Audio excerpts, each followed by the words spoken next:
It's the final countdown for the Democrats hoping to make it to the general and mayoral election in November. Primary polls open at 6 a.m. and it comes as new polling shows the race is tighter than ever. Fox 5's Stephanie Bertini is here with more tonight. Steph. Well, a new poll shows Cuomo and Mamdani close, with Mamdani eventually winning as the ranked choice voting rounds play out. But tomorrow is primary day, and after all the ballots are counted, we will see the winner.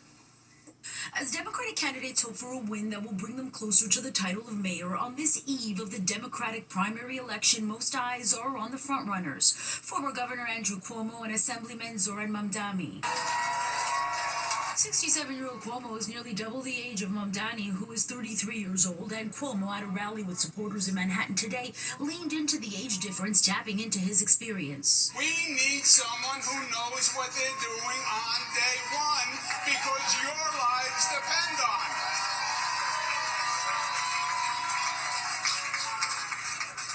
And we know that we can make government work, because that's what we did in New York State. Mamdani calling Cuomo out of touch. New Yorkers need a mayor they can see, they can talk to, they can ask questions, or they can even yell at. They need a mayor who loves this city. And in this race, it's clear. This is the campaign that both fears for the future of the city, but never doubts the possibility of it. Mamdani hit the streets to campaign today in Inwood. It included a stop inside a pizza place to take pictures. A New Emerson College poll shows Zoran Mamdani narrowly beating former Governor Andrew Cuomo after 8 rounds of ranked choice voting. Mamdani entered the race as a relatively unknown candidate. Cuomo, well known for his time as governor, but also well known for his scandal-plagued tenure that ended in his resignation due to sexual harassment allegations. Political analyst David Birdsell weighing in. Very different in terms of policy, very different in terms of their generational experience. Mamdani has been making up ground in the polls, apparently, ever since the beginning of the spring, after coming out as a surprise number 2. And analysts say tomorrow will likely determine the future of the race for mayor. Current mayor Eric Adams is running as an independent, as you know, Steve. Very well. All right, thanks, Steph. We're going to have complete primary night coverage tomorrow night here on the 10 o'clock news. You can also download the Fox Local app to track election results in real time and get breaking updates on the race for mayor. Well, lithium-ion batteries are blamed for sparking a 5-alarm fire in the Bronx that hurt more than a dozen people, including several firefighters. Video here showing the magnitude of the fire in the University Heights neighborhood. One firefighter was taken to the hospital in critical condition because of smoke inhalation, while 9 firefighters, 4 EMS members, and 2 residents were treated for heat exhaustion. Investigators believe the fire started on a porch when the battery for a motorized scooter ignited. Lithium-ion batteries produce flammable gases. They produce toxic gases. They ignite very violently and rapidly. But they also produce many toxins. They produce hydrogen cyanide, which is extremely deadly. First responders tell us that it's remarkable that no one was killed, especially since a woman with a disability lived there. But her son was able to get her out of the building safely. Well, a longtime newsstand owner on the Upper East Side is crying foul tonight. His new landlord is renewing his lease, and he's ready to move and set up shop somewhere else, but he says his tobacco retail license is not transferable. All right, and as Fox 5's Duarte Geraldino shows us, he wants the city to do something about it. They were Italian, they were French. Inside International News and Magazine on East 86th Street, Zafar Ahmed knows every inch of the place.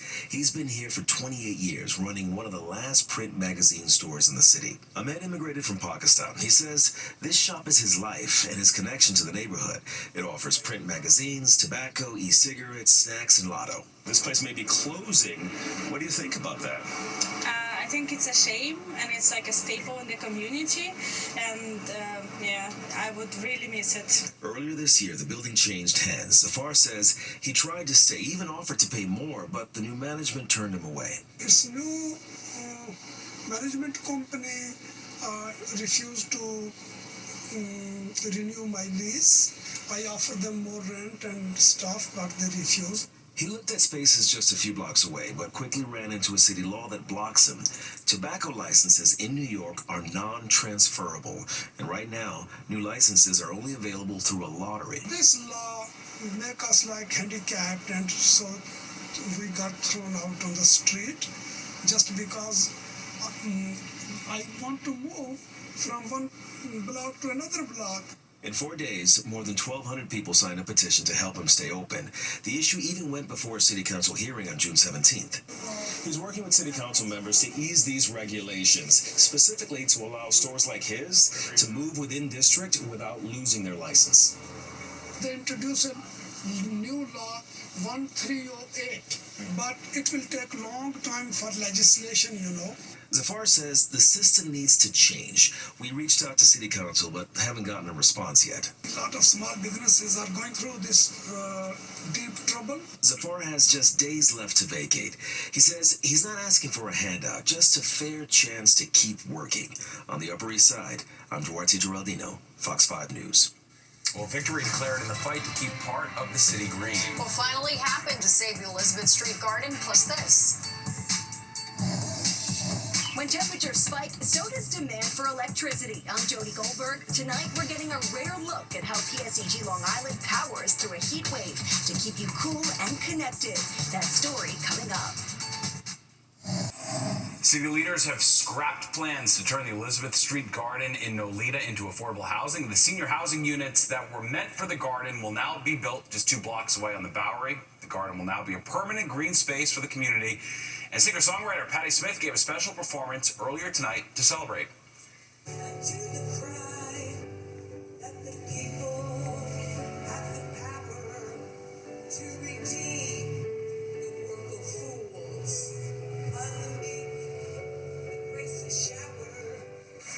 Awesome. Yeah, the garden's co-creator says it's taken 12 years for an outcome like this to take shape. Well, we're not the only ones sweating it out. Under the heat dome out west in Missouri, it got so hot that a road snapped and buckled. You can see the pavement bulging before it gave out, and when it did, it rose more than a foot and a half. You can see that car That's a going motocross over it. course. That is pretty wild. Wow. Oof. All right, local utility companies are making sure that they can keep up with the surging power demand as the mercury skyrockets. Okay, Fox 5's Jody Goldberg has an exclusive behind-the-scenes look at PSEG Long Island to see how they're preparing for the next few days. Fox 5 was inside PSEG Long Island's Operations Center in Hicksville as crews sprang into action on Monday morning, dispatching a team to tackle an outage in Great Neck. There's multiple dibs on this one. With each one, the goal is to respond safely and restore power quickly. For us, it's all hands on. So we're going to be working 16 hours on, 8 hours off. Preparations for Long Island's first heat wave of the season started last week. When the temperature spikes, so does demand for electricity. Everyone wants to turn on their air conditioning units, and trust me, I would love to turn my AC on as cold as possible. But when that happens, everyone is drawing in a lot of energy. Here inside the control room is where every flicker, failure, and fix is tracked in real time. We have essentially first responders, troubleshooters, as well as the control rooms manned 24/7. Circuits like this one that have been reinforced to handle heat and storms are seeing 72% less damage, according to PSEG Long Island officials, who say it means fewer outages compared to the ones that haven't been upgraded. We're installing stronger poles. We've also replaced all the primary wire to be more durable and more resilient. And while other new enhancements help identify outages. We do have an outage management system that we actually have integrated with all the smart meters. Those are those AMI meters on the side of people's houses that actually could report when they're out of power. Heat poses its own set of problems. Unlike winter storms or nor'easters, where wind and snow wreak havoc, excessive heat can melt wires and cause outages. What we call our emergency service section, they go out there and they triage those, and then they either fix it if they can, or if it needs construction crews, we have construction crews ready to go for a heat storm to respond to it right away. Ready to react to keep the electricity flowing. On Long Island, Jody Goldberg, Fox 5 News. Yeah, we're definitely going to need it. Fingers crossed. And call it a case of graduations disrupted in our area. All right, the heat causing more than 24 people to faint at one ceremony and another one to be canceled entirely. And back to our developing news, President Trump saying a ceasefire has been reached between Israel and Iran. We'll have the very latest. The 10 o'clock news. Well, it's all anyone's talking about tonight, this dangerous heat, and there's even hotter, more oppressive air waiting in the wings. We saw some records smashed today. We tied the record here in Central Park, but that could all change tomorrow when temperatures are expected to soar even higher. Let's check in now with meteorologist Audrey Puente for the very latest. Hotter tomorrow, Audrey? That is true, Natasha. You and Steve nailed it. It was very hot across the tri-state area today. We're expecting even warmer temperatures tomorrow. The high number in Central Park made it to 96 degrees. That tied the record set back in 1888. The morning low was at 80 degrees, and that was at 5 a.m. So that was a very mild, or actually muggy start across the region. The average high should be about 82, but today's high temperature of 96, this made it the first 90-degree day of the year so far. It's hard to believe considering it's been so hot over the last few. Our last 90-degree day was actually back in August of 28th in 2024 when we had a temperature of 91 degrees last year. Right now we're at 86 in the park. It's just under 90 at Newark and 82 in Belmar. We're still holding on to 80 in Poughkeepsie. It's 78 in Bridgeport and 73 in Islip. But of course the dew points is what's making it feel really oppressive and muggy out there. They're soaring through the 70s and it's going to continue through the rest of the evening. So heat index values are very warm right now. We're at 93 in Central Park at this late hour. 100 degrees right now is what it feels like out at Newark. The winds aren't really helping much. They're pretty light right now, and it looks like they'll stay that way for the rest of the evening. Not much is happening on the radar either. No rain in sight. We are expecting, though, an increasing temperatures for tomorrow with highs near 100 degrees in many locations, and we have a heat wave possible as we could see above 90 for another day after that. Storm chances will be returning later this week in the form of showers and storms. I have all the details coming up. All right, sounds good. Audrey, thank you. A scary scene in Paterson, New Jersey this morning where at least 25 people fainted because of the heat during a graduation ceremony at Eastside High School. Several were taken to the hospital. We sweating bullets, but it was all worth it. Like, bro, I'm out here melting right now, man. There's nothing that I can do. Get some water, stay hydrated. That's it. AC, anywhere where there's AC, for free. All right. Yeah, so hot, a second ceremony had to be canceled. All right, the NYPD says a teenage boy driving a moped was killed in Brooklyn after colliding with a car. Police say the 17-year-old and his passenger were on 8th Street in Midwood when they struck the sedan and then a parked car. Both were taken to the hospital where the driver of the scooter was pronounced dead. No one in the car was hurt, and so far, no charges have been filed. And this was quite the sight today. A box truck slamming into a building in Midtown this morning. It happened around 11 a.m. on 3rd Avenue in the corner of 57th Street. Thankfully, no one was hurt. The 38-year-old driver was taken into custody, though, and is now facing charges of grand larceny and reckless endangerment. Well, now back to the latest developments out of the Middle East. President Trump announcing Israel and Iran have agreed to a ceasefire. Fox 8 Linda Schmidt is live in the newsroom monitoring the very latest. Linda? Well, first of all, tonight, the president congratulating both Israel and Iran for what he called, quote, having the stamina, courage, and intelligence to end the 12-day war. The president posting on Truth Social in all caps, congratulations to everyone. It has been fully agreed by and between Israel and Iran that there will be a complete and total ceasefire. President Trump saying it will be phased in over the next 24 hours or so after both countries have completed their final missions against one another that are currently in progress. He goes on to say, God bless Israel, God bless Iran, God bless the Middle East, God bless the United States of America, and God bless the world. Vice President J.D. Vance on the Fox News Channel tonight saying that Iran realizes a ceasefire is the country's only real choice. I think the president really hit the reset button and said, look, let's actually produce long-term peace for the region. That's always been his goal. I actually think when we look back, we will say the 12-day war was an important reset moment for the entire region. The president's ceasefire announcement came just hours after Iran launched a limited missile attack on a U.S. military base in Qatar in retaliation for the U.S. bombing 3 of its nuclear sites over the weekend. According to U.S. officials, the Iran missile strike did not cause any injuries or deaths. In fact, President Trump says Iran gave the U.S. advance warning that it was going to fire the missiles, and he thanked Iran for the heads up. And there are multiple reports that this was Iran's way of retaliating and saving face, and that it coordinated the attack with Qatari officials in order to minimize the possibility of casualties. Qatar, by the way, successfully intercepted all of those missiles. And so far, we have not heard directly from Israel about this ceasefire. Iran is saying there is no ceasefire agreement. However, if Israel suspends its military attacks, Iran says it will do the same. Back upstairs to you. All right, Linda, thank you. And for latest updates out of Washington, Israel, and Iran, you can download the free Fox Local app. An old debate reigniting tonight. All right, all has to do with the double standard when it comes to men and women in politics and the workplace, for that matter. And it's been years since we felt heat like this, so imagine playing baseball or soccer in it, how this dangerous heat is affecting pro athletes.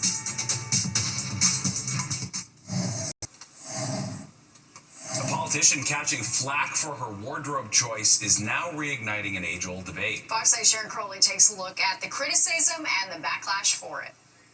Budget 2025 is a responsible budget to secure New Zealand's future. When New Zealand's finance minister gave a budget address recently, critics complained, not about what she said, but about what she wore, a dress by a foreign designer. I think most New Zealanders want to see the focus on the policies and the ideas and how that affects them and our economy, and they're not really interested in where I bought my dress. Despite the time zones between us, the finance minister agreed to talk to me about what happened. We've had 3 female prime ministers, 2 female governor generals.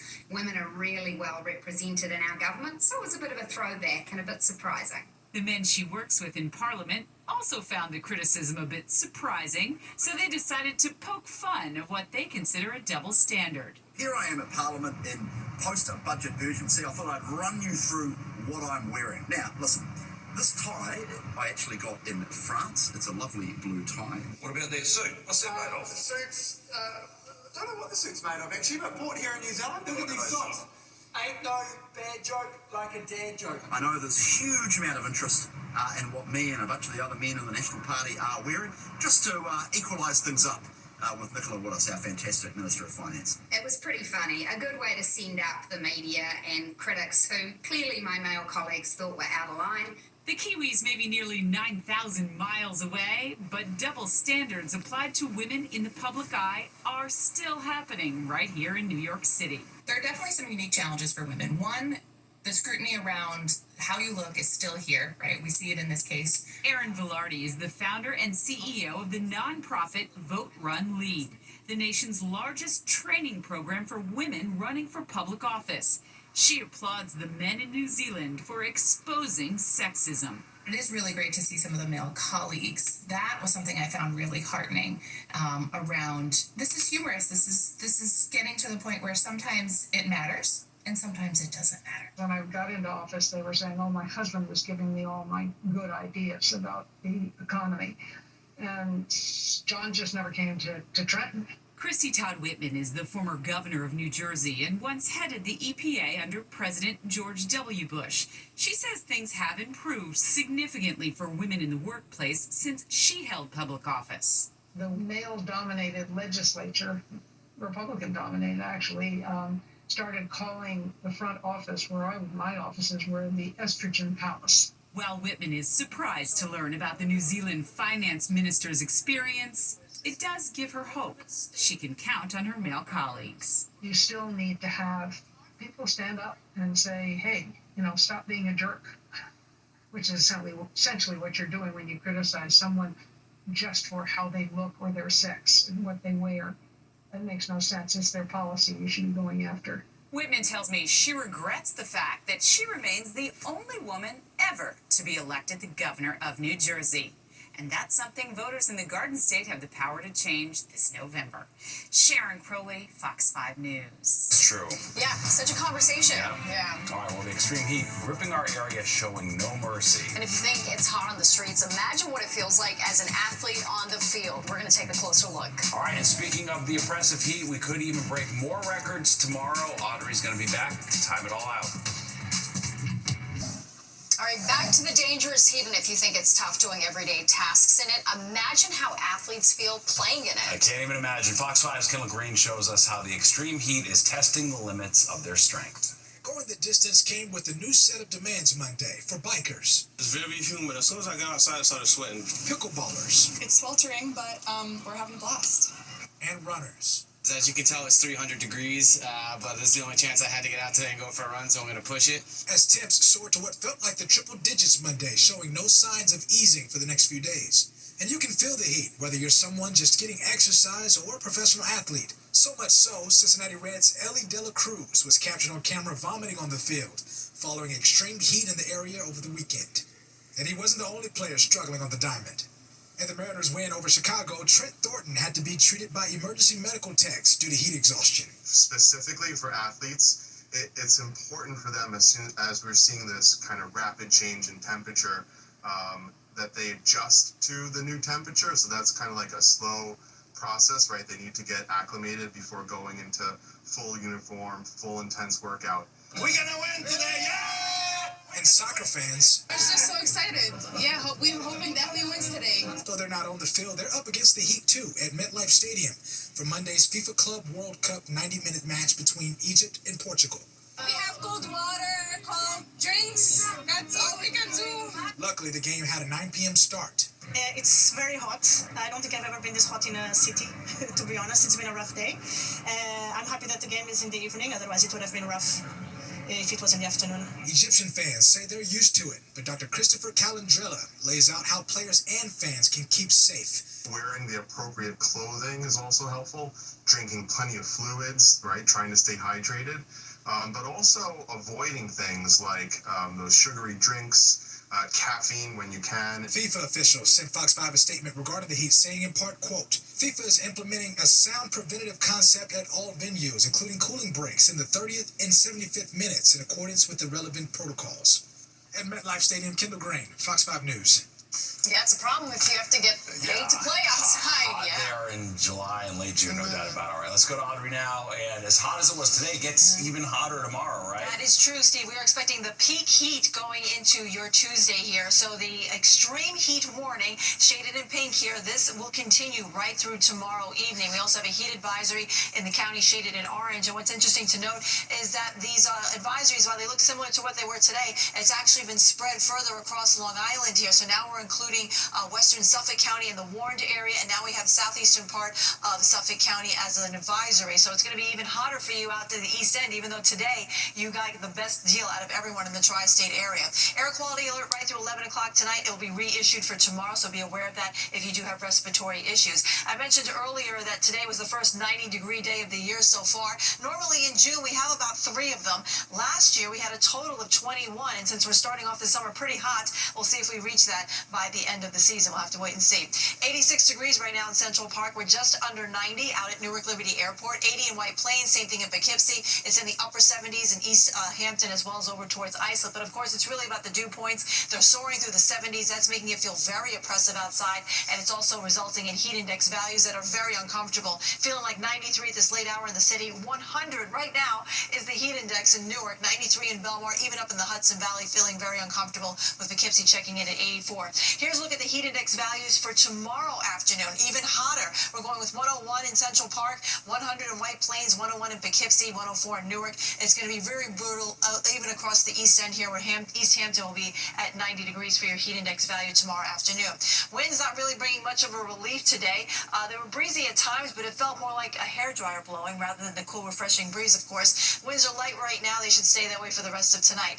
Not much is happening on the radar. No rain in sight here to give us any sort of relief whatsoever. We're under the influence of high pressure here, not just in the northeast, but for much of the eastern half of the nation.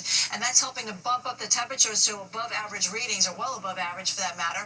We have a front that we're watching, though. It is igniting showers and storms from, let's say, the Midwest all the way down towards western Texas. On the other side of it, it's actually much more comfortable. Temperatures are in the 70s in places like the central and northern plains, but out ahead of it, very hot and very humid up and down the eastern seaboard. So looking at the futurecast, we're going mostly clear tonight. No relief from the heat. Tomorrow, we're going to start off with plenty of sunshine, and it's going to be blazing all day long. There's a front in our vicinity, but all it's going to do is spill some clouds across the area from time to time, and then the next day, it actually lifts back up as a warm front on Wednesday. Now, that's going to help ignite a couple of scattered showers across the region, so that'll give us a little bit of relief here. So have your umbrella handy as you get caught in one of them. We could have an isolated thunderstorm, too, and then we're staying unsettled for the remainder of the week. So tonight, we're dropping back to only 80 in the city, 70s in some of the suburbs. Tomorrow's high temperature, we're going for 100 in Central Central Park. And we haven't had that number in the park since 2012. That's how long it's been since it's been that hot. We might have a heat wave should we hit 95 on Wednesday. Scattered showers coming in as we go into the latter part of the week. But check it out. We cool down to 75 by Friday. That sounds nice. Natasha and Steve? Quite a record there. All right. Thanks so much, Audrey. And as summer heat sets in, things can get really hot underground, and people who take the subway know it. That's why the MTA invited us along to check out the cars to make sure that the subway cars were cool enough today. Inspectors checked one trains at the South Ferry subway station. They used thermometers there to make sure that the AC vents were working properly and weren't too hot. As we enter possible triple-digit temperatures, the MTA checks the temperature year-round, not just when there's a heat wave. This process is done all the time. You know, it's done all the time, year-round. You know, we make sure the air comfort is within, you know, the specified, you know, so it's done all year round. The MTA just wants to make sure all the riders are comfortable during this heat wave. Okay, we've all done it. Thought about how much we'd need to make to feel comfortable. Okay, well, new research revealing it's in the six figures. We'll see if you agree next. It's time for the Spectrum Traffic Tracker. I'm Inez Rosales with the Spectrum Traffic Tracker. The Major Deegan northbound between 234th Street and 238th Street. The left lane will be closed this week for repairs from 10 a.m. until 2 p.m. Tune in to Good Day New York starting at 4:30 in the morning, and I'll keep you updated on your commute. Governor Hochul directs the New York Power Authority to construct a nuclear power plant in upstate New York. The NYPA and the Department of Public Service will build the zero-emission plant. Hochul says she's committed to transitioning from fossil fuels. Nuclear energy. Harnessing the power of the atom is the best way to generate steady zero-emission electricity and help this transmission, which we are into. We want to have this transition from fossil fuels. I'm committed to it. And the governor says the two departments will work together or in partnership with private entities to develop at least one facility. Well, new research suggests the extended use of ChatGPT may lead to cognitive decline. Researchers from MIT asking three groups to write several SAT essays. One group used OpenAI, the second used a Google search engine, and the last group used only their brain. Researchers say those who used ChatGPT over a few months had the lowest brain engagement and, quote, consistently underperformed at neural, linguistic, and behavioral levels. Yeah, use it or lose it. Frightening, right? Well, Fox 5 watching your wallet, and there's a new magic number when it comes to how much you need to earn to be comfortable. A new Bankrate survey revealing about 1 in 4 of us say they need to make $150,000 or more a year to feel like they're on firm financial footing. By the way, that's almost twice the salary of the average full-time worker. And there's more than 10 o'clock news straight ahead. First, here's a look at what's coming up next on Good Night New York.